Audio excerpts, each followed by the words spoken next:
Ren Eleanor had 17 million followers on TikTok. Her bath routine videos get saved 3 times more than her regular content. A video featuring feminine hygiene products was saved 300,000 times. The suggested searches for her name include terms that would put you on an FBI watch list. She's a 4-year-old girl. Her mum thinks there's nothing wrong with this. She said, "Please do not mom shame me because we have different parenting styles. I look forward to making more videos with my daughter." And she's far from an isolated case. Ren is one of countless children who have been turned into products. Their childhood's monetized before they can spell their own names. So it's no wonder we're building a generation of narcissists. But how did we get here?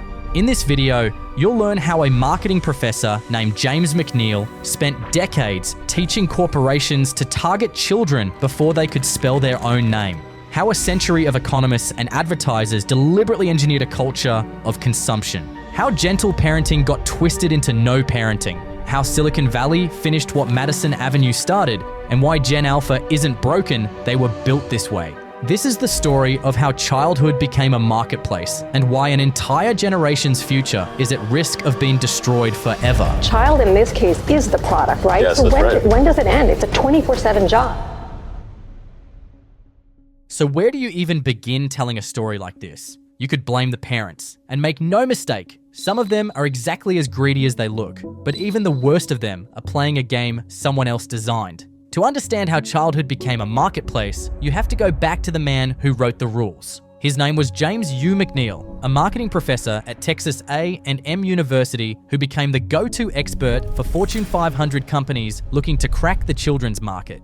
His philosophy was simple and honestly kind of disturbing. Children aren't just future consumers, they're current consumers, they're influence agents, and most importantly, they're moldable. In 1964, McNeal published Children as Consumers, which was basically an instruction manual for how to sell to children. He followed it with Kids as Customers in 1992 and The Kids Market, Myths and Realities in 1999. Together, these books created the playbook that corporations still use today. McNeal identified 3 markets that every single child represents. First, there's the primary market, representing children spending their own money, mostly from allowances and gifts. McNeal estimated that by age 10, kids make over 250 shopping trips per year. The goal here is simple: get them buying before they're old enough to question what they're buying. Second, we have the influence market, which is where the real money lives. McNeal called it pest to power. And yes, that's an actual industry term. It refers to children getting their parents to buy stuff through nagging, begging, and emotional manipulation. McNeal found that children influence at least $130 billion of household spending annually, which is a serious chunk of change. So, that kid in the checkout line throwing a tantrum over candy, you might think it's just bad parenting, but it's not. It's the result of a system working as it was meant to. Third, there's the future market, which is all about brand loyalty. The idea is that if you can capture a child's preference before age 7, you've got them for life.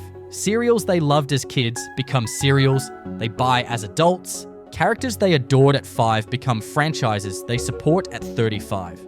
But perhaps McNeal's most chilling insight appears as the opening quote in the documentary Consuming Kids. The consumer embryo begins to develop during the first year of existence. Children begin their consumer journey in infancy, and they certainly deserve consideration as consumers at that time.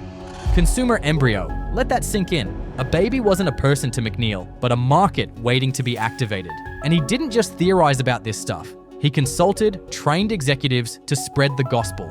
Fortune 500 companies paid him to teach them how to reach children before they could read. The Pan American Health Organization and the CDC commissioned him to write a document about marketing to children aged 8 to 12. By the end of the 1990s, children's direct spending in the US had reached $23 billion annually. Their influence over household purchases exceeded $188 billion. McNeal saw this as progress, a new era of what he called the child consumer. But critics saw it differently. They called it the systematic exploitation of developing minds. But nobody listened. Instead, his framework became the industry standard. Every targeted ad you see today, every influencer campaign aimed at kids, every algorithm optimized to capture children's attention, they all trace back to the architecture this one man built. Now, McNeal didn't come up with all of this on his own. He inherited a system that had been in the works for decades. Long before anyone thought to market directly to kids, there were people who understood something important. If you want to control the future, you have to control the past. And the best way to do that? Start early and make desire a habit. Turn buying into breathing. The machinery of want was built by a handful of people in the early 20th century, and their fingerprints are still all over everything we buy today. Let's start with a Wall Street banker named Paul Mazur. In 1927, while working at Lehman Brothers, he wrote something that should have raised a lot of red flags but ended up becoming a blueprint. He said, "We must shift America from a needs to a desires culture. People must be trained to desire, to want new things, even before the old have been entirely consumed. We must shape a new mentality in America. Man's desires must overshadow his needs." So what Mazur wanted was to turn people into consumption machines who would want to buy new stuff, even when they didn't need it. And this wasn't some fringe idea. This was a senior partner at one of the most powerful banks in America, openly calling for the psychological rewiring of an entire nation for profit. And he wasn't alone. Around the same time, a man named Edward Bernays was figuring out how to make it happen. Bernays was Sigmund Freud's nephew, and he took his uncle's theories about the unconscious mind and turned them into a weapon for corporations. His whole approach centered on selling to people's emotions, to their fears and hidden desires. He called it the engineering of consent. In his 1928 book, Propaganda, Bernays wrote, "The conscious and intelligent manipulation of the organized habits and opinions of the masses is an important element in democratic society." Yes, you heard that right. He called manipulation of the masses an important element in democratic society. And he really believed he was doing everyone a favor. He even said, a single factory, potentially capable of supplying a whole continent with its particular product, cannot afford to wait until the public asks for its product. It must maintain constant touch through advertising and propaganda with the vast public in order to assure itself the continuous demand which alone will make its costly plant profitable. And the results spoke for themselves. When the American Tobacco Company wanted more women to smoke, they hired Bernays. He staged a protest at the 1929 Easter Parade, where young women lit cigarettes and dubbed it "touches of freedom" to frame smoking as a symbol of equality. Overnight, cigarettes went from taboo to a symbol of women's liberation. Not because they were healthy or useful, but because Bernays knew how to link a product to an emotion. That's the trick. You sell feelings, you sell identity, you sell the person someone wants to become.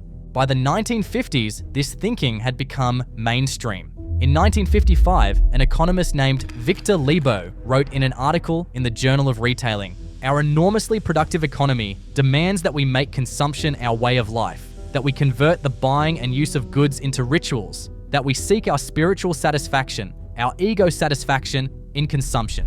We need things consumed, burned up, worn out, replaced and discarded at an ever-increasing rate." Spiritual satisfaction in consumption was the new motto, and it wasn't even some conspiracy behind the scenes. It was published in a business journal for everyone to read. These were the architects of want. They built a culture where your identity flows through what you buy, where your self-worth comes from brands, and where your emotional needs are met through markets. McNeal didn't invent any of this. He just looked at what Mazur, Bernays, and Lebow had built and asked a simple question.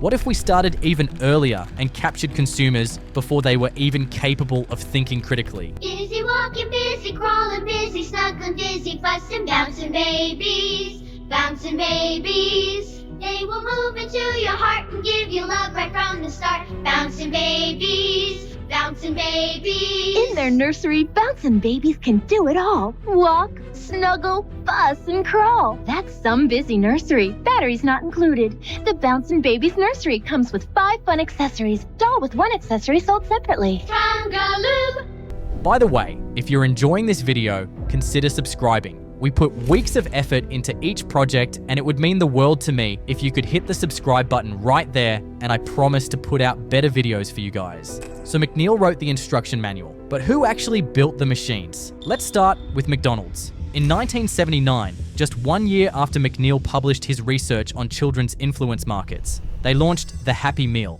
They bundled a cheap burger with a toy, slapped in a colorful box, and waited to see what would happen. And the result was pester power on a national scale. The meal wasn't designed to satisfy children. It was designed to make children demand McDonald's by name. Make the kids happy and the parents will bring them became the internal strategy. The toy was never the product. The toy was the weapon. A delivery mechanism for fast food that turned children into walking advertisements, begging their parents multiple times a week for the same meal because this week's toy was different from last week's toy. By the 1990s, McDonald's had perfected the model. When you buy McDonald's Happy Meal, you can become the master changer, because you'll get a food toy that changes into an amazing robot. 8 different toys, 2 each week. You can collect and change all 8 new food changeables at McDonald's. In 1997, they partnered with Tide to offer teeny beanies in Happy Meals. They produced 100 million toys expecting them to last months, but they sold out in 10 days.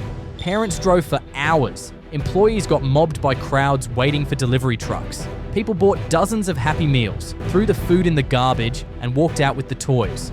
They made $250 million in just 10 days. And it was all from children demanding stuffed animals from their parents. That's the influence market working exactly as designed. But the real breakthrough came in 1981, when Ronald Reagan deregulated children's advertising. Before that, the FCC had strict rules about marketing to kids. Cartoons couldn't just be toy commercials. There were limits on how much advertising could run during children's programming. Advocacy groups had spent years documenting how young children couldn't distinguish between entertainment and advertising, and the government had actually listened. Reagan ended that. He appointed Mark Fowler as FCC chairman, a man who believed the free market should decide what children watched. Congress passed the Federal Trade Commission Improvement Act, which stripped the FTC of any authority to regulate advertising to children. Within a year, the rules had disappeared completely. What followed was an explosion. Transformers, He-Man, G.I. Joe, My Little Pony, Care Bears, a 300% increase in cartoons featuring licensed characters. Every single one of them was created by toy companies first, animated second. The shows existed to sell the toys. Saturday morning television became a 4-hour commercial block running from 8 a.m. to noon. Hasbro maintained complete script control over G.I. Joe to ensure every character appeared on screen as much as possible. The story didn't matter, and neither did continuity. What mattered was showcasing the full product line so children would recognize every figure on the shelf. These weren't cartoons that happened to have merchandise. They were merchandise that happened to have cartoons. And if you think schools were safe from this, think again. In 1990, a company called Whittle Communications launched Channel 1 News. The pitch to cash-strapped school districts was simple. They'd get free televisions, free satellite equipment, and free VCRs for every classroom. All they had to do was force students to watch a 12-minute daily news program. But 2 minutes of that program were commercials for everything that would appeal to kids, including junk food, sneakers, and movies. And it was all directly marketed to children who were legally required to be in their seats. Huh? With Rice Krispies, that's part of your complete breakfast. At its peak, Channel 1 reached 8 million students a day in over 12,000 schools. Critics called it exactly what it was, a captive audience made up of children who couldn't change the channel or even leave the room. Every major educational association opposed it, including the National Education Association and the American Federation of Teachers, as well as elementary and secondary principals groups. They all said the same thing. You're selling advertising access to children in public schools. It ran for 28 years anyway. This is what McNeal's framework looked like when corporations actually built it. And this was all before the internet. So what happened when the internet arrived? It was taken to a completely new level, and even worse, it was completely unregulated. In the 1998 film, The Truman Show, Jim Carrey plays a man who discovers his entire life has been broadcast to millions without his knowledge. Every moment captured, monetized, and packaged for an audience he never consented to entertain. It was science fiction back then. Now it's called family vlogging. Ryan Kaji was 3.5 years old when his parents uploaded his first video to YouTube. He opened toys on camera while his mother filmed. Within 2 years, a video of him unboxing over 100 toy cars had crossed 1 billion views. By age 6, Forbes named him the world's youngest self-made millionaire. By 8, he was YouTube's highest paid creator 3 years running. Today, Ryan's World has 40.2 million subscribers, a Nickelodeon series, a feature film, and over 5,000 licensed products sold in 30 countries. His estimated net worth is $100 million, and he started before he could read. His parents formed a production company called Sunlight Entertainment to manage the brand. His father, a former structural engineer, became CEO, while his mother, a former high school chemistry teacher, quit her job to film daily content. A new video was posted every single day. The family moved into a house worth nearly $1 million, and Ryan kept unboxing toys on camera year after year, while the adults around him built an empire on his face. In 2019, the consumer watchdog group Truth in Advertising filed a complaint with the Federal Trade Commission. They claimed that 90% of Ryan's videos contained paid product placements, but the channel wasn't properly disclosing them. The target audience was children under 5, kids who have no ability to distinguish between a toy review and an advertisement. Organic content, sponsored content, it's really all the same to a preschooler, said the group's executive director. They just don't have the intellectual capacity to distinguish when they're being pitched to. The family denied any wrongdoing, and the FTC never took public action, so the channel kept posting. Now Ryan is 14. The kids who used to watch him have grown up, and his channel's views have declined. And online commentators have started questioning whether the teenager who reportedly wants to surf and hike is being forced to keep reviewing toys because the family business depends on it. His parents haven't responded, but Ryan at least appears well cared for. Others weren't quite so lucky. Jeanette McCurdy was 6 years old when her mother put her in acting classes, and it had nothing to do with what Jeanette wanted and everything to do with her mother's dream of having a famous daughter. In her memoir, I'm Glad My Mom Died, McCurdy describes a childhood of total control. Her mother showered Jeanette until she was 16. She read her diaries, monitored her emails, and took every penny she made. She also introduced her to what she called calorie restriction, to keep Jeanette looking young enough for child roles, which gave McCurdy an eating disorder that lasted into her 20s. McCurdy became famous playing Sam Puckett on Nickelodeon's iCarly, a wisecracking kid who was always eating on screen. Behind the scenes, her mother was basically forcing McCurdy to starve herself while collecting every penny she made from the show. When her mother died of cancer in 2013, McCurdy discovered that she had never actually wanted to be an actress. The dream had always been her mother's. Every audition, every role, every performance had been to make someone else happy. She turned down $300,000 from Nickelodeon to stay silent about her experiences. Then she wrote a book about it instead. It sold 3 million copies. In her book, she writes that after Sam and Cat was canceled, Nickelodeon offered her a $300,000 thank you gift if she agreed to never speak publicly about her experience at the network. Vox called it a damning indictment of the child star system, where children are turned into walking piles of other people's cash and summarily dismantled when they lose their value. And then there's Lil Tay. In 2018, a 9-year-old girl went viral on Instagram for posting videos where she flashed stacks of cash, dropped the N-word, and called people broke up bitch. She called herself the youngest flexer of the century. The videos were jarring enough that most people assumed they had to be some kind of performance. And they were. Her older half-brother Jason coached her on what to say and how to say it. He controlled her social media accounts. According to reports, he was often harsh and cruel, and on at least one occasion prompted her to say racial slurs on camera. The persona was manufactured. The controversy was manufactured. The child at the center was real. Her mother, a real estate agent, let her daughter film videos in luxury homes she was showing to clients. She used her boss's Mercedes as a prop. When the videos went viral, she lost her job. Then came the custody battle. Lil Tay's father obtained a court order forcing the family back to Canada and requiring her to stop making content. She disappeared from the internet for 5 years. In August 2023, a post appeared on her Instagram announcing that both she and her brother had died. News outlets published obituaries. Fans mourned. 24 hours later, she issued a statement saying the account had been hacked and she was alive. A month later, she accused her father of faking her death for attention, posting to Instagram, "My abusive, racist, misogynistic, woman-beating father faked my death." She was 15 years old. Her entire adolescence had been a prop in a custody war fought by adults who saw her as an asset.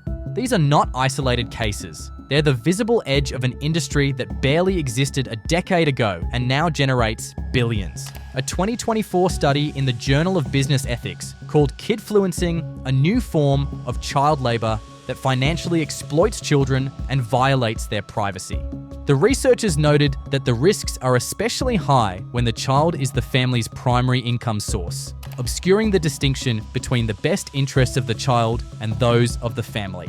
But kidfluencers are just the latest chapter in a much older story. The infrastructure for turning children into products was built long before YouTube existed. It started with sequins, spray tans, and a stage. In 2009, TLC launched Toddlers and Tiaras, a reality show dedicated entirely to the world of child pageantry. An estimated 250,000 American children now compete in more than 5,000 pageants annually, generating $5 billion in revenue worldwide. The show's biggest star was Eden Wood, who started competing at 14 months old. By age 6, she had won over 300 titles. Her mother, Mickey, admitted to spending around $70,000 on spray tans, professional photos, coaching, and dresses that cost $3,000 each. In 2011, Eden retired from pageants at 6 years old after throwing a tantrum on camera. She later said she was sick of it. Her mother's response? She pivoted Eden toward Hollywood, launching a multi-state mall tour and a spin-off show called Eden's World. As Mickey told ABC News, "Why not see if we can't have a Hollywood contract, a reality show, or whatever, a spot on a Disney program? Why not? It's the American dream. It's almost like her destiny." A 6-year-old retiring from her job to pursue other career opportunities. Sounds more like her mom trying to live vicariously through her daughter and pushing her too far in the process, as she admits herself. I think this is too much for a child this young. She's ready to go eat, get out of her clothes, and just be a little girl. If I push her too hard, I'm not doing anything but destroying my child. And yet, she didn't stop. She kept pushing Eden. But not everyone was on board. France watched it all unfold and decided they'd seen enough. In 2013, the French Senate voted 197 to 146 to ban beauty pageants for children under 16. Anyone who enters a child into such a contest faces up to 2 years in prison and fines of $40,000. Let us not make our girls believe from a very young age that their worth is based only on their appearance, said Senator Chantal Jouanneau, who authored the ban. French legislators described American-style child pageants as a sordid offshoot that hypersexualized children. The United States did nothing, and then social media arrived and the pageant model went digital. The stage became a smartphone screen, the judges became the algorithm, and the prize money became ad revenue. Ruby Franca is what happens when the pageant mentality meets the vlogging age. She ran 8 Passengers, a YouTube channel documenting her life raising 6 children in Utah.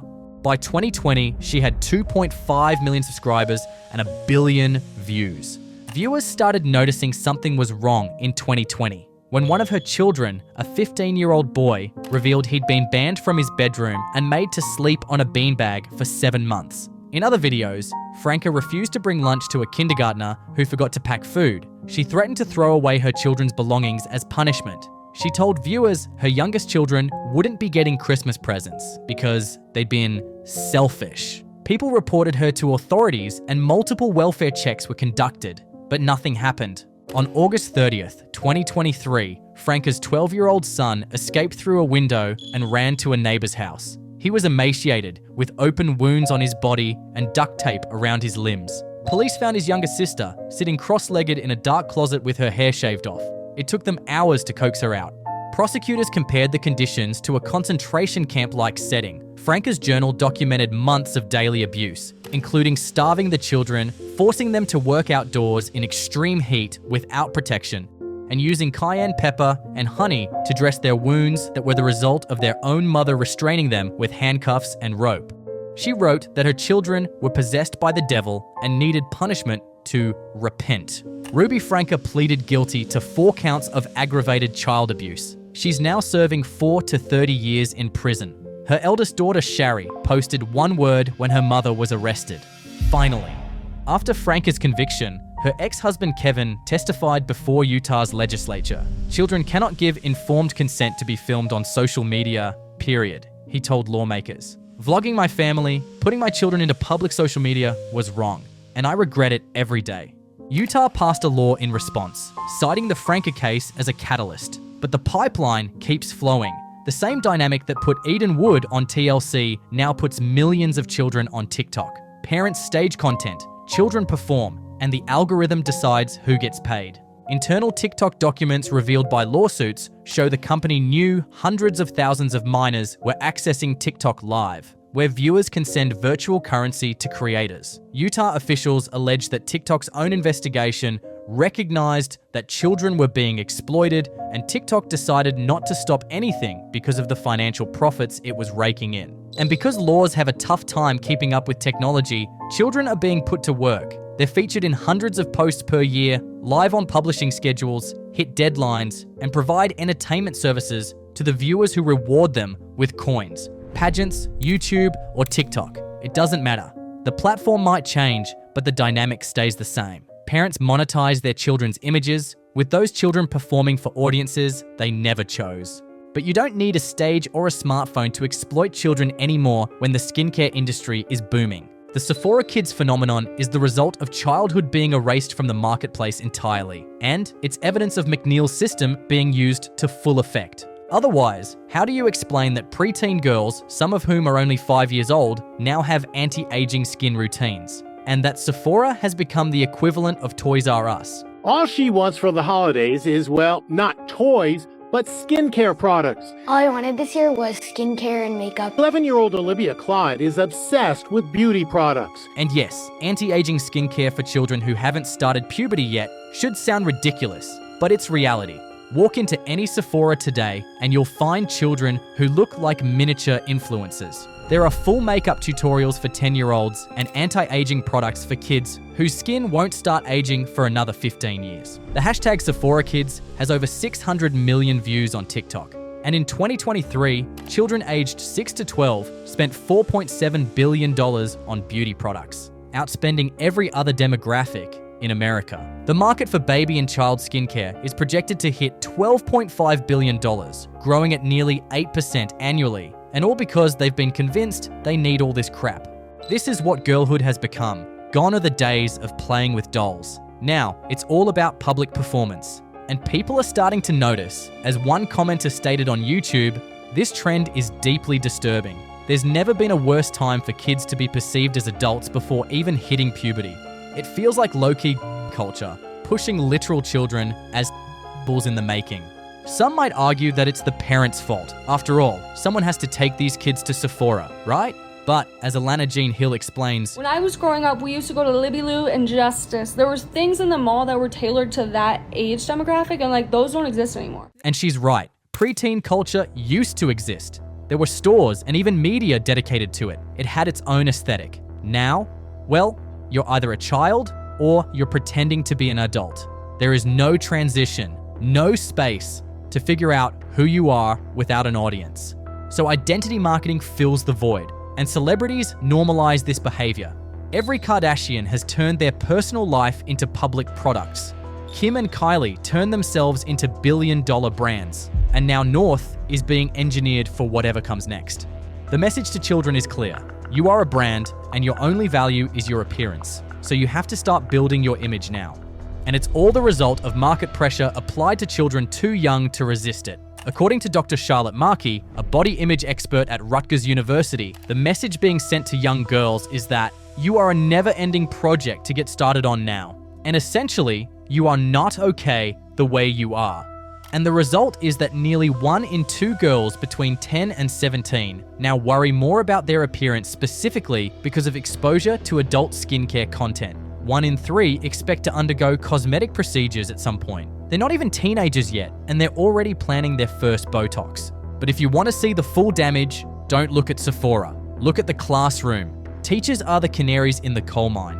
They're in the classrooms every day, watching what algorithms have done to children's brains. And they're leaving in record numbers. Not because of low pay, although that's part of it. They're leaving because they can't compete with the most sophisticated attention capture technology ever built, and nobody's giving them the tools to try. The testimonials are consistent across thousands of videos and posts. Teachers from different states, different school districts, different grade levels, all describing the same thing. For example, one school therapist who goes by Gel shared, I just had a session today where I asked a student what their date of birth was. The student had no idea when their birthday was, did not know what year they were born. Kids don't know their own birthdays, and this is just the beginning of a much bigger issue. Violence in classrooms is spiking across the country. Teachers report being verbally abused by children who've learned from social media that disrespect is absolutely normal because that's what they see all the time. Confrontations get views, and so that's what kids see, day in and day out. And they've come to believe that authority figures are obstacles, not guides. Just look at the literacy numbers. 2/3 of 4th graders aren't proficient in reading. We've got 7th graders reading at a 4th grade level, while 15-year-olds still count on their fingers to do basic math. As one teacher said, "When I tell you that these babies cannot read, they cannot write, and they cannot comprehend, I'm not being funny. I'm being dead serious." And these kids are the future. The COVID gap gets blamed for a lot of this, and it's true that lockdowns accelerated the problem, but here's what nobody wants to admit. The screen time that spiked during lockdowns never came back down. Parents handed children devices to survive quarantine, and those devices never got taken back. According to Common Sense Media, daily screen time for tweens jumped to over 5 hours a day during the pandemic. For teens, it hit nearly 9 hours, and those numbers have stayed elevated ever since. Teachers aren't equipped to fight this. They're trained to educate children who can pay attention for more than 8 seconds and can sit through a lesson without checking their phones. But when every student in the room has been trained since infancy that boredom is an emergency and their screens are the cure, traditional education doesn't stand a chance. The result? Teacher turnover hit record highs in 2022, with nearly half of educators saying they plan to leave the profession. As of 2025, about 1 in 5 teachers were thinking of quitting because of low pay, stress, and burnout. The numbers might look better on paper, but that's partly because so many of the most burned out teachers already left. And who can blame them? After all, they were fighting a losing war against machines designed by the smartest engineers in Silicon Valley. And in that war, teachers were given chalk. So how did parenting fail this badly? The answer is decades of overcorrection. Gen X was the least parented generation in modern history. They were the latchkey kids, coming home to empty houses every day after school. Then came the divorce epidemic that ripped families apart throughout the 1970s and 80s. So these kids spent hours unsupervised, raising themselves and figuring things out alone. And when their parents finally did show up, the discipline was harsh. Physical punishment was normal, and emotional needs just weren't on the radar. "Because I said so" was the only explanation anyone got. Gen X grew up feeling unseen and emotionally neglected. So when they became parents, they swung hard in the opposite direction. They were more present and offered more emotional validation. They wanted their kids to feel heard in ways they never were. Millennials grew up on the receiving end of that correction. And when it came time to raise their own children, they pushed it even further. They had the parenting books and the therapist influencers on Instagram explaining attachment theory and generational trauma. They wanted to annihilate the cycle. So they threw out punishment and harsh discipline completely and focused on connection, empathy, and something called gentle parenting.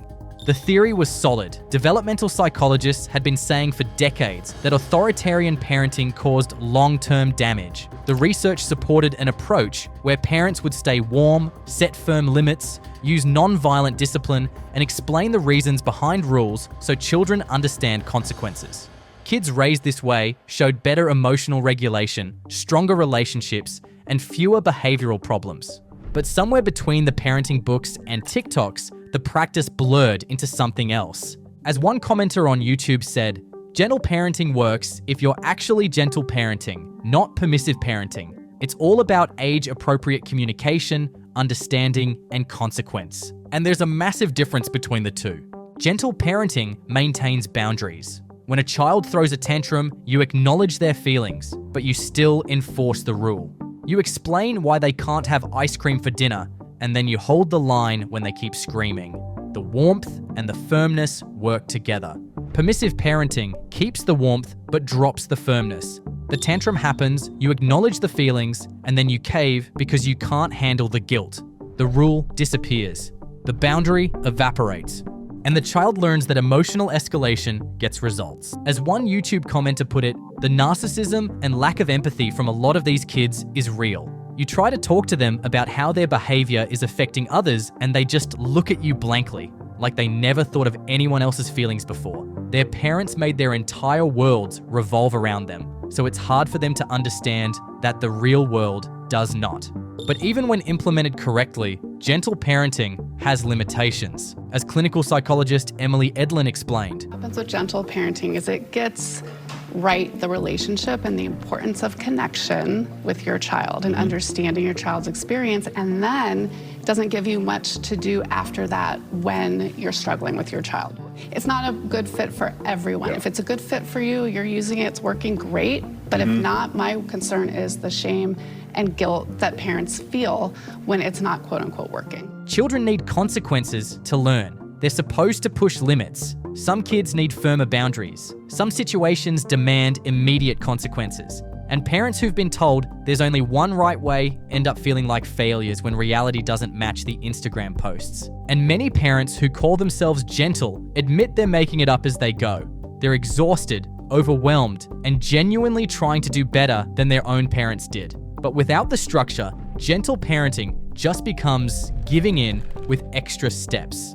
As Caitlin Murray explained in a CBS interview, the mayhem, the chaos, the losing your temper is all part of the normal experience of parenting children, and that the standards being set for parents these days are backbreaking and really causing an enormous amount of stress and overwhelm, and it's not good for us. But of course, the algorithm made everything worse. Instagram and TikTok flattened all the nuance into bite-sized content. The posts that performed well were the extreme ones. You know, the ones where parents claim they never tell their kids no, or that their toddlers decide what they want to do on their own. These clips went viral because they were shocking, not because they were good advice. The unglamorous work of consistency and follow-through doesn't get views. Nobody wants to watch a parent calmly repeat the same boundary 17 times until the child finally accepts it.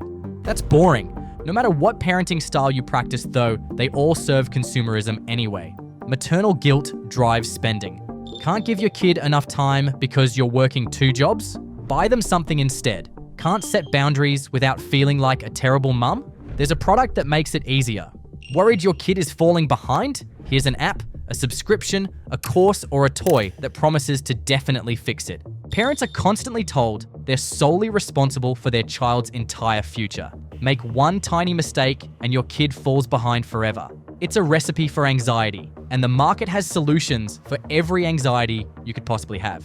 Parenting became another consumer identity, and the kids became products of that consumption. So what happens when permissive parenting meets Silicon Valley? You get iPad kids. The term started as a joke on the internet, a way to describe those glazed over toddlers in restaurants, their faces lit up by screens while their parents ate in peace. Now it's becoming something closer to a diagnosis. Teachers and pediatricians describe children who physically cannot function without a screen. They have a full-on nervous system meltdown when the tablet gets taken away. These are kids who've never learned to self-soothe because the iPad did it for them every single time. Teachers can spot them instantly. The question is, what happens when most of the class fits that description? The developmental consequences are showing up everywhere. Speech delays are spiking across the country, while pediatricians report kids who can swipe a screen before they can form a sentence. Fine motor skills are declining because children have never held a crayon, turned a page, or tied their own shoes. Occupational therapists say they're seeing 5-year-olds who can't grip a pencil properly because their fingers have only ever tapped glass. And then there's the lack of imaginative play. Children raised on algorithmic content don't know how to play with physical toys. They'll sit in front of a pile of blocks and just stare, waiting for something to happen, waiting for the content to start. They have no ability to generate their own entertainment because they've never had to. Every moment of boredom in their lives was filled by a screen before they even had a chance to feel it. Parents didn't realize what they were doing. He's so good with technology was the justification. She's so calm when she has her tablet was the rationalization. And in the moment, it felt true. The screen worked, the tantrum stopped, the restaurant meal could continue, But the screen wasn't helping these kids regulate their emotions. It was preventing them from learning how.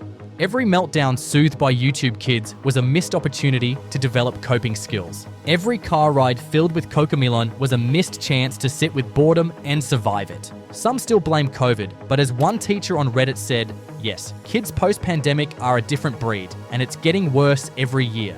The first group of kids bounced back fine, but every year since then has been worse, even though those kids spent the same time online. They're sick of parents still blaming the pandemic for behavior that's now about parenting, not Zoom school.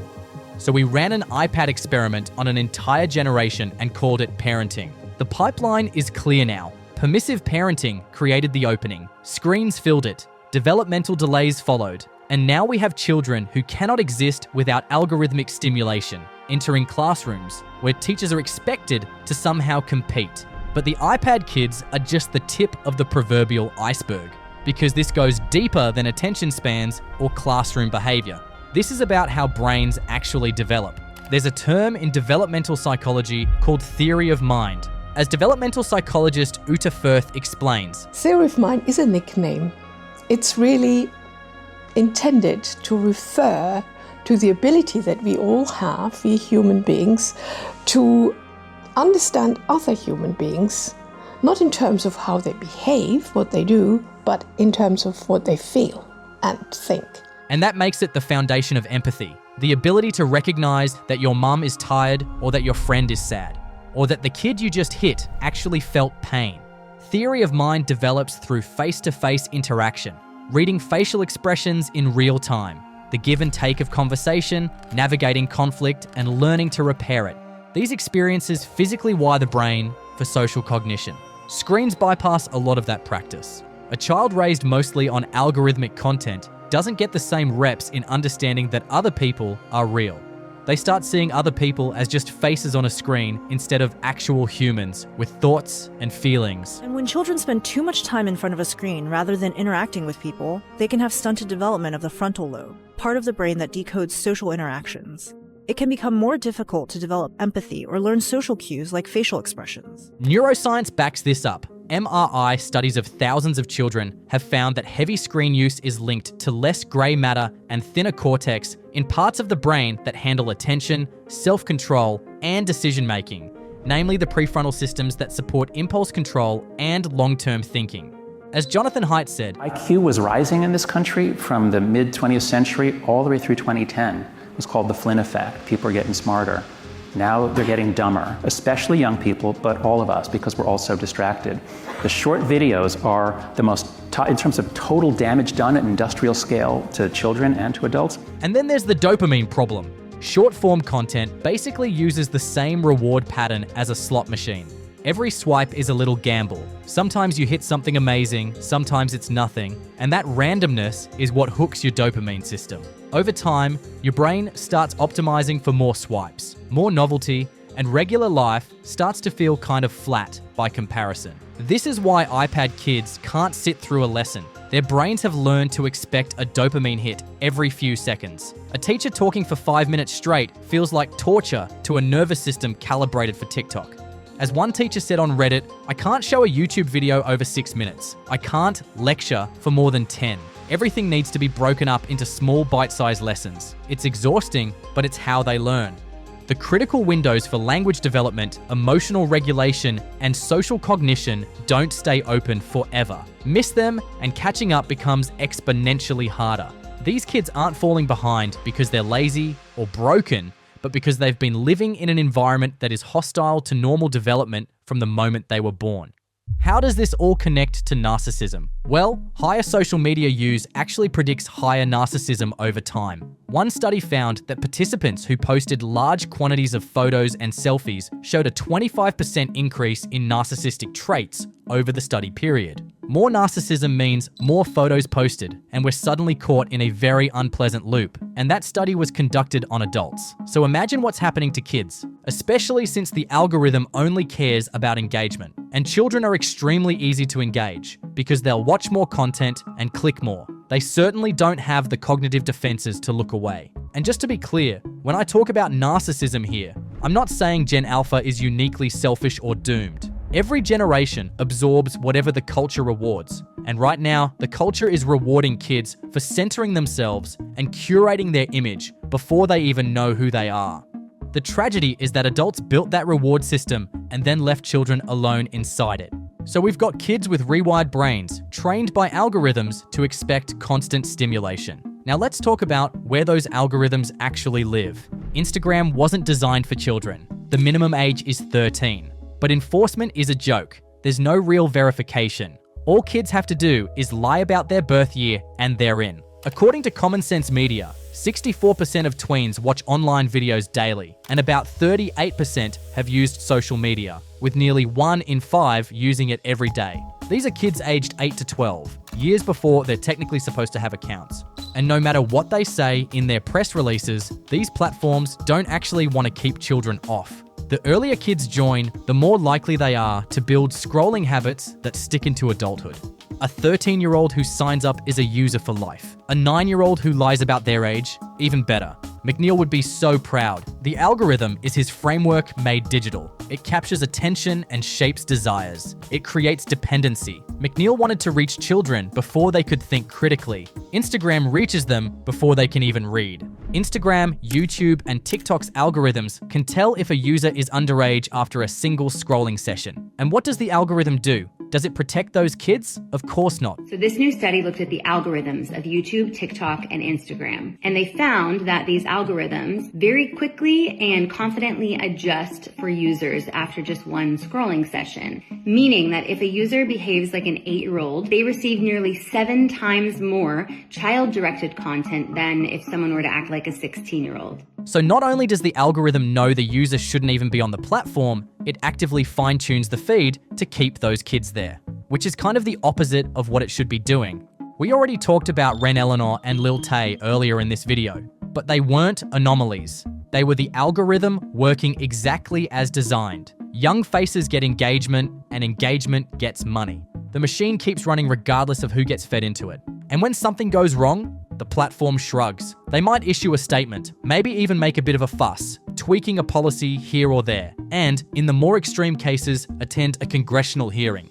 As Senator Hawley said to Mark Zuckerberg in a congressional hearing, "You've been doing this for years. For years, you've been coming in public and testifying under oath that there's absolutely no link. Your product is wonderful. The science is nascent, full speed ahead, while internally, you know full well your product is a disaster for teenagers. Senator, and yet you keep right on doing what you're doing." So, the fundamental incentive structure never changes. Instagram created these child stars and profited from them. And Instagram couldn't protect a single one of them when things fell apart. The machine keeps running. And what is it producing? Brain rot started as a meme, a joke about spending too much time online. Now it's becoming something closer to a clinical description. To understand what's happening, you need to understand how the children's content industry actually works, because this isn't random. It's industrial-scale engineering designed to capture toddler attention and monetize it. Take CoComelon. According to the New York Times, researchers at Moonbug Entertainment, the company behind the show, brought toddler test subjects into rooms with 2 television screens. One played CoComelon episodes. The other, called the Distractotron, played a continuous loop of mundane, real-world scenes. Things like a guy pouring coffee or someone getting a haircut. Each clip lasted about 20 seconds. Every single time a child looked away from CoComelon toward the Distractotron, researchers made a note. That timestamp got flagged. Then the team went back and added more music, brighter colors, faster cuts, whatever it took to make the content impossible to look away from. They were engineering addiction. As one Redditor put it, media is already highly addictive for small children. It seems evil to try to make it more all-consuming for a toddler. Of course, Moonbug doesn't see a problem with their approach. They even discovered what they called the trifecta for maximum engagement, a dirty yellow bus with a boo-boo. Kids love yellow buses and they love dirt. They also love minor injuries requiring band-aids. Combine all 3 and you've cracked the attention code for the toddler brain. According to The New Yorker, former employees described content assembled via spreadsheets tracking YouTube's most popular search terms. Writers were told to incorporate as many high-traffic keywords as possible into each episode. Episodes got stitched into compilations stretching to 30 minutes, then 60, then 90, eventually reaching 5 hours. And former employees reported an internal directive that episodes should never end with characters going to sleep, even if the episode was set to a lullaby. Because if children see characters sleeping, they might press pause and put the screen away. Clearly, they never cared about educating or enriching children. Their only goal was maximizing watch time, because watch time is money. This is what Gia Tolentino meant when she wrote that, on YouTube, the attention of small children became a seam of glittering gold for creators to mine. CoComelon drove over 45 billion minutes of viewing on Netflix in 2024 alone. The channel averages 4 billion monthly views. In 2021, Moonbug was acquired for $3 billion by a company founded by former Disney executives and backed by Blackstone Private Equity. $3 billion. For nursery rhymes optimized to prevent toddlers from looking away. But CoComelon is the professional tier. Below that sits a vast underworld of content designed with even less care and even more cynicism. In 2017, amateur internet sleuths discovered what became known as Elsagate.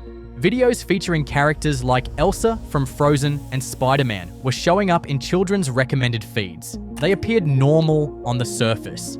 They were familiar characters with bright colors and kid-friendly thumbnails, but buried within were scenes of injections, gore, violence, pregnancy, and worse, and they were all algorithmically optimized to attract children searching for their favorite characters. YouTube called it the extreme needle in the haystack. They purged thousands of channels, but still, the incentives stayed the same. Because what Elsagate showed us is that children's content is so lucrative that people will produce literally anything to capture those eyeballs. The algorithm doesn't distinguish between quality and garbage. It only measures engagement, which can be manufactured cheaply. And Elsagate is still going, though it's in a completely new form now, and even cheaper to pull off thanks to AI. One creator recently demonstrated what happens when you train YouTube Shorts algorithm by watching children's content. After binge-watching CoComelon and similar shows, the algorithm immediately started serving surreal, violent AI videos. Nightmare fuel dressed up with bright colors and familiar character designs. This is the new frontier. Content generated at industrial scale with no human creativity involved. Just algorithms feeding algorithms, optimized for engagement metrics that have nothing to do with child welfare. One Medium post bragged about using AI to create a CoComelon-like channel, generating $7 million per month. The author described using sophisticated tools to develop unique character designs that capture young viewers' attention and optimize production workflow to pump out several episodes per week instead of one per month. The entire post reads like a manual for manufacturing brain rot at scale.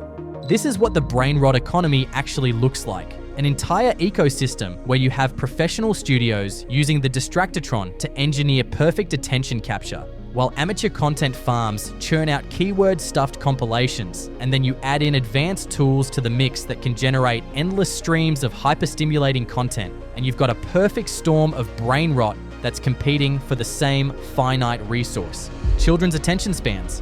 And the platforms profit from all of it equally. According to estimates, children's content is among the most profitable on YouTube.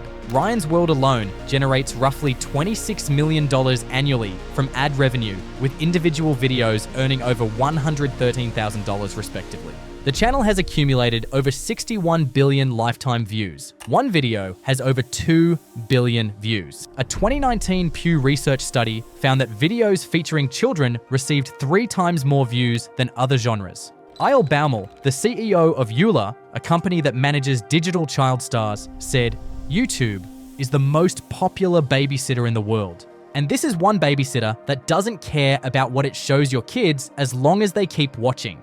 Children today are 3 times more likely to want to be YouTubers than astronauts. The brain rot economy didn't just capture their attention, it reshaped what they believe is worth paying attention to. The bidders might have changed, but the auction didn't, and the product is still your children's minds. But not everyone entered the auction unarmed. Different cultures have responded differently to these pressures. Many East Asian cultures have historically emphasized education, filial piety, and delayed gratification. Children were raised to have respect for their elders and to focus on academic achievement over popularity. It was all about long-term thinking over immediate reward. These values acted as a buffer against some of the worst excesses of Western consumerism. For a while, it seemed like these cultures might resist, but the algorithms don't respect cultural boundaries. McNeal didn't just study American children, he studied Chinese children specifically. He mapped how to reach them despite the cultural gatekeepers, how to turn them into consumers anyway, and it worked. In his research published in the Journal of Consumer Marketing, McNeal found that Chinese children utilize a wide variety of information sources to learn about new products, including parents, retail outlets, and mass media.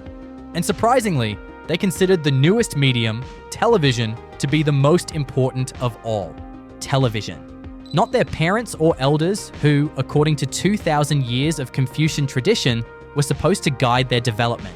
The corporations had found a way to reach children even in cultures specifically designed to filter outside influence through parental authority. The cultural shields were coming down, and they've kept coming down ever since. South Korea is now among the world leaders in smartphone addiction among youth. The country that pioneered Hagwon culture, where students study until midnight in pursuit of academic excellence, now has children so dependent on their devices that the government has had to create digital detox boot camps. Japan has coined terms like hikikomori for extreme social withdrawal, young people who retreat entirely from society into their bedrooms, often spending years isolated with only screens for company. China banned minors from playing online games more than 3 hours per week in 2021. It wasn't a preventative measure, it was an emergency response to a crisis already underway. The patterns we see in the West are globalizing, with very similar patterns of developmental delays and attention problems spreading. And the result is the same kids who struggle to function without a screen in their hands. No culture is immune when the algorithms are this effective, even those with strong traditional values, because it's become clear that even these values can't protect the kids. McNeal showed that decades ago. He showed that even in cultures with the strongest intergenerational bonds, the right message delivered through the right medium could start to bypass parental authority. Television did it first, smartphones accelerated it, and social media perfected it. The cultural differences we like to point to, the strict Asian parents, the emphasis on education, the respect for elders, none of it is strong enough to withstand an attention economy designed by the world's most sophisticated behavioral engineers. The shields are down, and Gen Alpha is growing up in the aftermath. So this is global, not just American. But what does that actually mean for the generations growing up inside it? To understand where Gen Alpha is headed, we have to look at the generations before them. Millennials remember peace. They had childhoods completely untouched by social media, playgrounds and landlines, and Saturday morning cartoons with commercial breaks you could walk away from.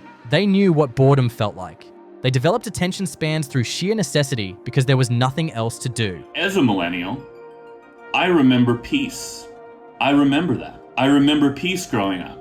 I remember not having the noise, the constant noise of connection, of screens, of being able to just grab for something to look at it when you were feeling a certain way. There was a slowness and a peace to that life, and millennials experienced it when they were young, but then they saw it all disappear in real time. And older Gen Z experienced the transition while in the trenches. They were born in the late 90s and early 2000s. So they had a few years of normal childhood before the iPhone launched in 2007 and Instagram in 2010. They remember the before times, even if just barely. Then things shifted, and the damage is measurable. Jonathan Haidt's research documented it. Anxiety increased 134% from 2010 to 2018. Depression 106% in the same period. Between 2012 and 2013 alone, there was a 67% increase in suicides for younger teen girls in a single year, which was completely unprecedented. Haidt calls the period from 2010 to 2015 the great rewiring of childhood, when adolescents traded flip phones for smartphones loaded with social media platforms. As if the iPhone wasn't enough, 2010 rolled around and Apple introduced the front-facing camera. It was also the year Instagram launched and basically the year the decline began. But younger Gen Z, those born after 2007 or so, and Gen Alpha, they have never known anything else. They were handed iPads in their cribs, and algorithmic content has become their native language. They've barely experienced sustained boredom or developed any tolerance for delayed gratification. These kids have almost never had to wait for anything. The attention economy is the only world they've ever lived in.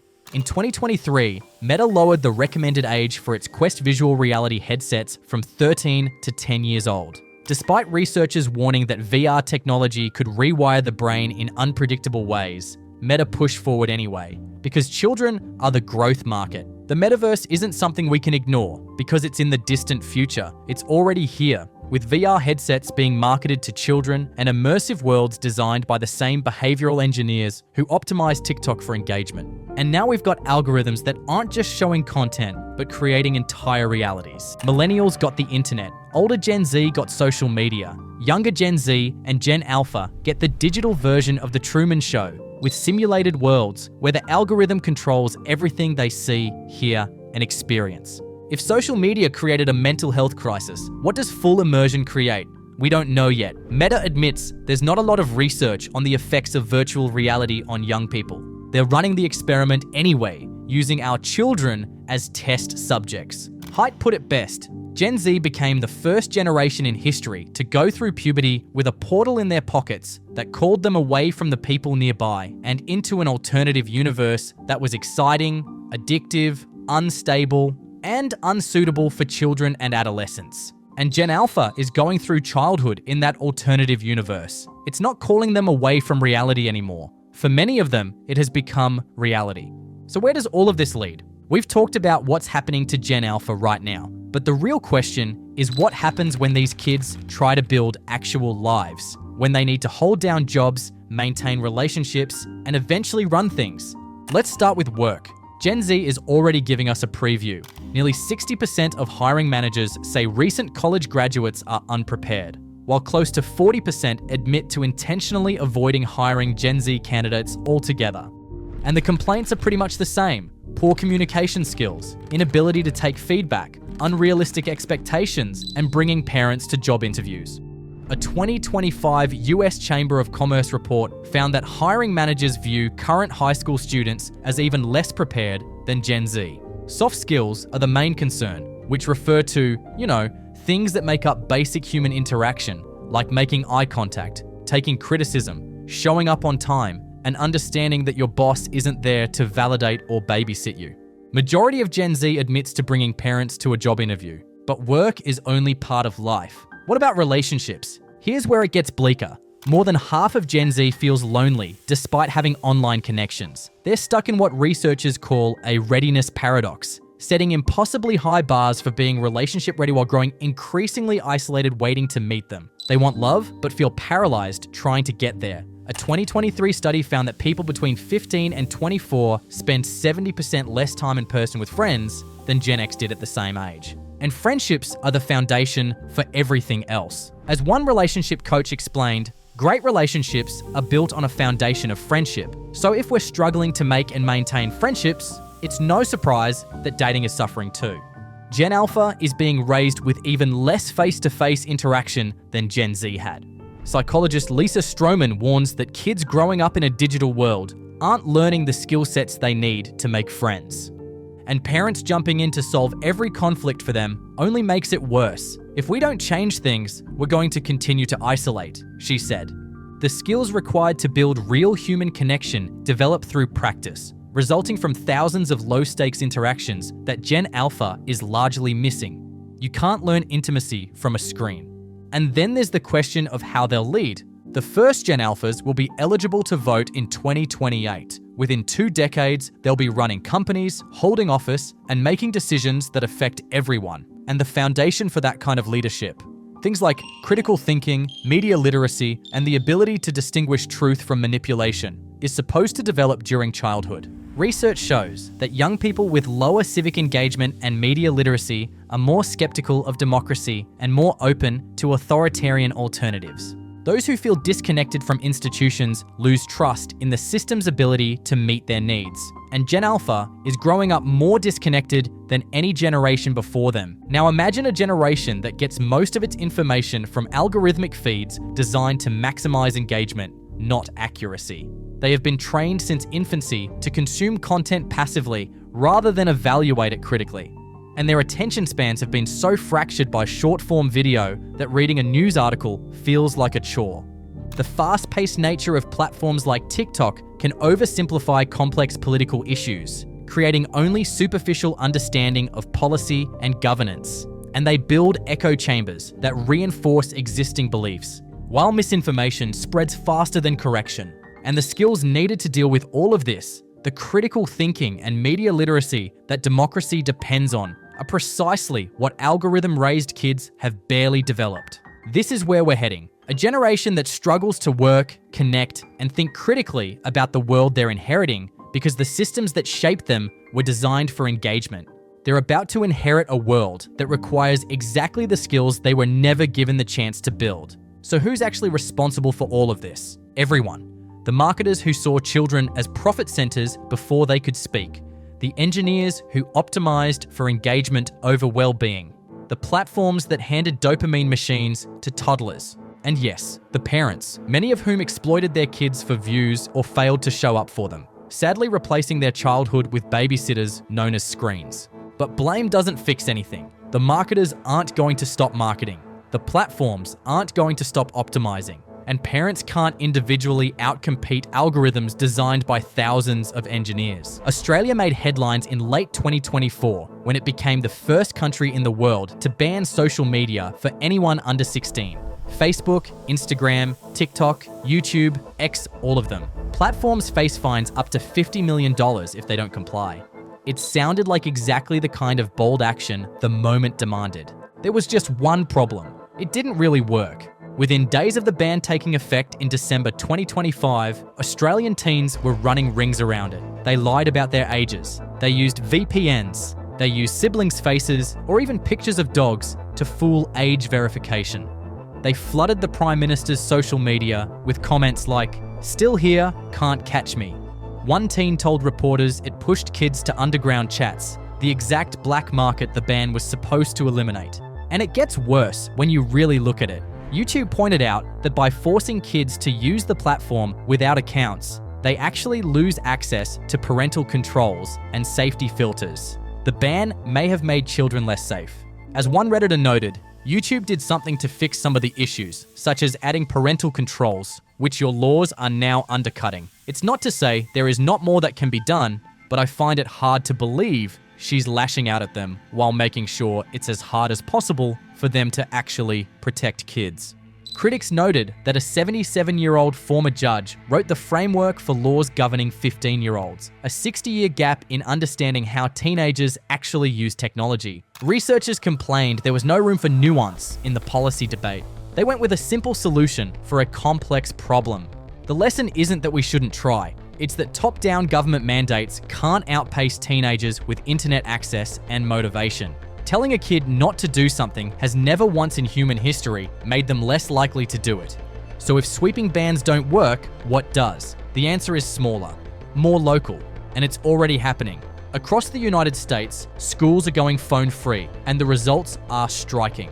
As of October 2025, 31 states plus Washington, D.C. have required school districts to limit or ban phones in classrooms. Most of those policies passed in just the last 2 years. California, Florida, Virginia, Indiana are leading the charge. And unlike Australia's ban, these policies are actually working. Growing number of schools requiring students to lock away cell phones while in class. As one teacher on Reddit said, everything is going extremely well. The kids are happy, talkative. There are moments where every single student in the class are socializing. And another teacher shows that it does work long term. This is my 7th year at a cell phone banned school. It absolutely works. I cannot imagine competing with a cell phone for my middle schooler's attention. That would never work. But there's data to back it up too. KIPP NYC, a network of charter schools, reported that after implementing phone-free policies, attendance at after-school events increased by 50%. Students were actually talking to each other again. A Norwegian study found that banning smartphones in schools reduced bullying, while in the UK, students achieved 1 to 2 grades higher on standardized tests. The difference between this and Australia's ban is simple. Schools can actually enforce it. They can see if a kid has a phone. They can put it in a pouch or a locker. There's no VPN workaround for a teacher who can see your hands.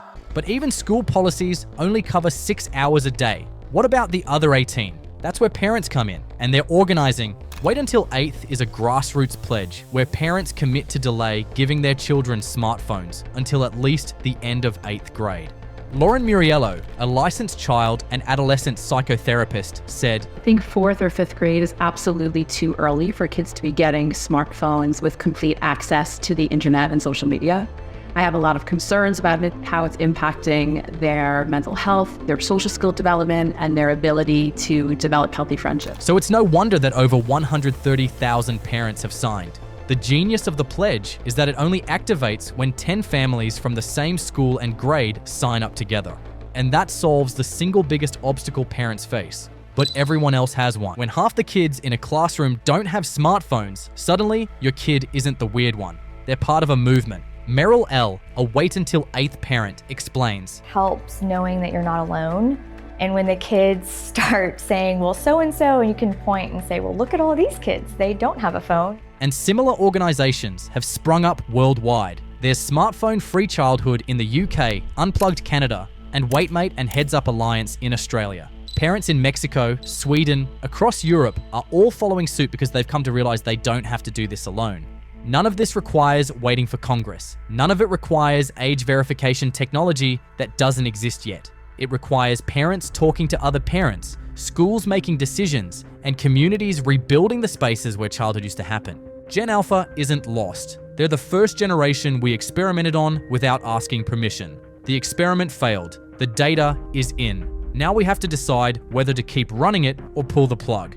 And pulling the plug doesn't mean waiting for a politician to do it for us. Every satisfying documentary ends with someone explaining what we've learned. So let me skip that part. You already know. What I want to leave you with instead is this. Gen Alpha didn't choose any of this. They didn't ask to be handed iPads before they could walk. They didn't design the algorithms that hijacked their attention. They didn't decide that childhood should be something you scroll through instead of something you live. Adults made those choices, which means adults can unmake them. The parents signing wait until 8th pledges, the schools locking phones in pouches, the communities rebuilding playgrounds and after-school programs, they're not waiting for permission. They're not hoping some politician figures it out. They're just doing it. And in a lot of places, it's working. Gen Alpha is still young. The oldest are barely teenagers. There's still time to give them back the childhood that got stolen, to let kids be bored, to let them play unsupervised, to let them figure out who they are without an algorithm telling them. The attention economy wanted to own their childhood. It doesn't have to own their future. If you made it to the end of this video, consider supporting me by hitting the subscribe button. It's completely free and it helps me out a ton. In return, I do my best to put out even better videos for you guys. And go check out this video on why I think LinkedIn is brainwashing us. You'll love it.